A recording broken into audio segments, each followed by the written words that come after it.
ملګرو ښه خبر درته لرو امریکا بهرنیو چارو وزیر تازه څه وویلې طالبان بیا څه وایي او افغان حکومت بیا څه وکړل ویډیو وګورئ ښه زیره ده پرې خوشحالېږئ او که دغه کار ته خوشحاله یې نو ویډیو لایک کړئ چې موږ وپوهیږو چې څومره خلک خوشبینه دي قدرمنو لیدونکو السلام علیکم ستړي مه شئ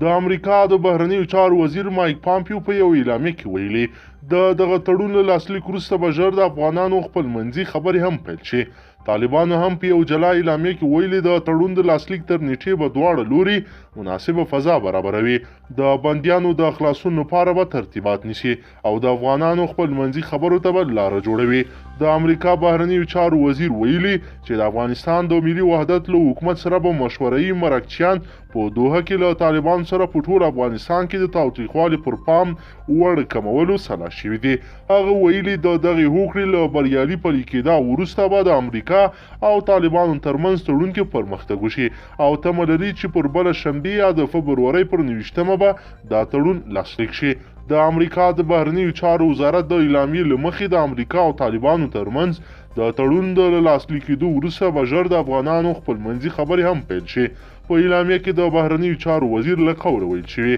چې په افغانستان کې د پایدونکي سولې یوازینۍ لار دا ده چې په افغانان په ګډه د خپل هیواد پر راتلونکي سلا شي د هغه په وینا که څه هم ننګونې شته خو په دوحه کې شوي پرمختګونه ښه فرصت دی او له افغانانو یې غوښتي چې له دې موقع ګټه واخلي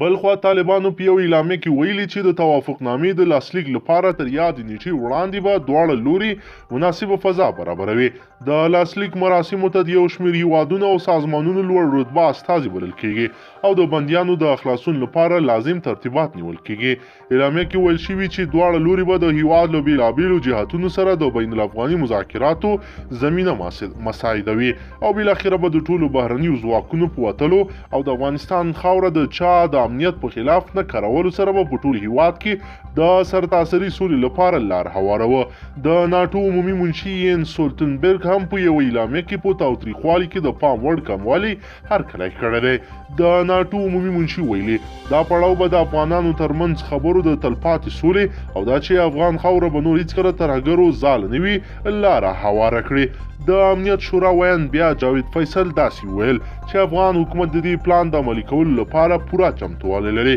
نوموړی وایي تمرکز پر دې ورټول دی چې له دغې یوې اونۍ موقع څخه پورته ګټه واخیستل شي او موږ سولې ته ورسوي تر دې وړاندې وربند وشي او د سولې بین الافغاني مذاکرات پیل شي قدرمنو لیدونکو که چیرې غواړئ چې ورته تازه او مهمو پیښو څخه ځان ډېر ژر او په لنډو کې خبر کړئ زموږ چینل د سره سبسکرایب کړئ ویډیو د سره حتما لایک کړئ تر بلې ویډیو مو په لوی رب سپارم